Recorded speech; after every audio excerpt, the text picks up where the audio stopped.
Have you ever wondered what separates a good boss from a great leader? It's a question that can change your entire career, whether you're managing a team of 100 or just starting out. The truth is, leadership isn't about a title or a corner office. It's a skill, a mindset, and something anyone can learn. Stick with me, because over the next few minutes, we're going to break down the essential real-world strategies that will transform you from just being in charge to being someone people genuinely want to follow. First things first, let's bust a myth. Leaders are not born, they are made. They are made through practice, through failure, and through a conscious decision to grow. The very first step on this journey is self-awareness. You cannot lead others effectively until you can lead yourself. What does this mean in practice? It means understanding your own strengths, your weaknesses, your triggers, and your communication style. Do you get defensive when challenged? Do you avoid difficult conversations? Be brutally honest with yourself. A great exercise is to ask a trusted colleague or mentor for feedback. Say, I'm working on my leadership skills. What's one thing I do well and one thing you think I could improve on? This isn't about seeking praise. It's about gathering data to become a better version of yourself. True leaders see feedback not as criticism, but as a gift. Once you start understanding yourself, the next pillar is empathy. Empathy is the ability to understand and share the feelings of another. It's the opposite of seeing your team as just cogs in a machine. They are human beings, with lives, ambitions, and challenges outside of work. How do you cultivate empathy? Start by listening. I mean, really listening. In your next one-on-one meeting, put your phone away, close your laptop, and give that person your undivided attention. Don't just listen to respond, listen to understand. Ask open-ended questions like, what's on your mind this week? Or, what's the biggest challenge you're facing on this project?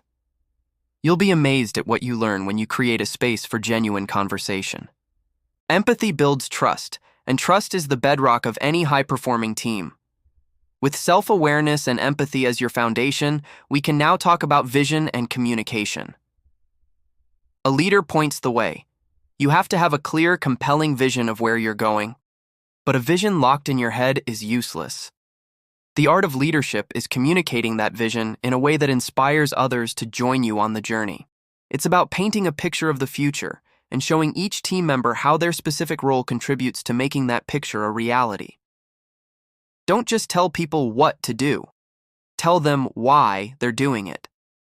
For example, instead of saying, we need to increase sales by 10%, try, our goal is to increase sales by 10% so we can invest in the new technology that will make all of our jobs easier and secure our growth for the next 5 years.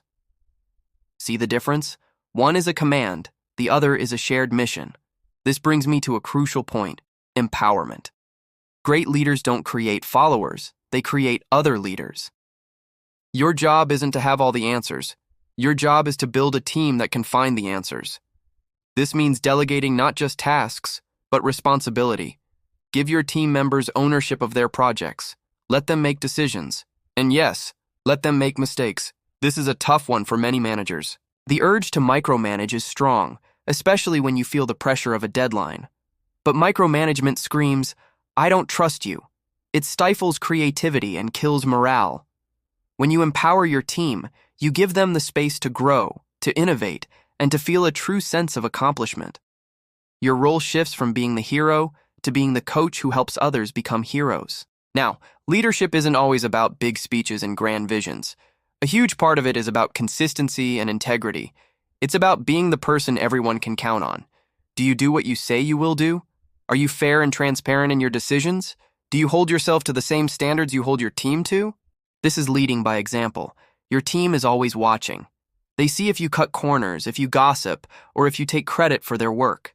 Integrity is what you do when no one is watching, but as a leader, someone is always watching.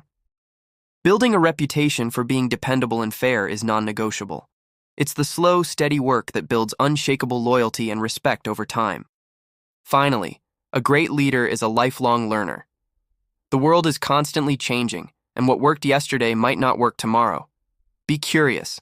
Read books, listen to podcasts, attend workshops, and most importantly, learn from the people around you. Some of my greatest leadership lessons have come from the most junior members of my team who saw a problem from a fresh perspective. Foster a culture of learning within your team. Encourage curiosity, celebrate new ideas, and be willing to admit when you don't know something.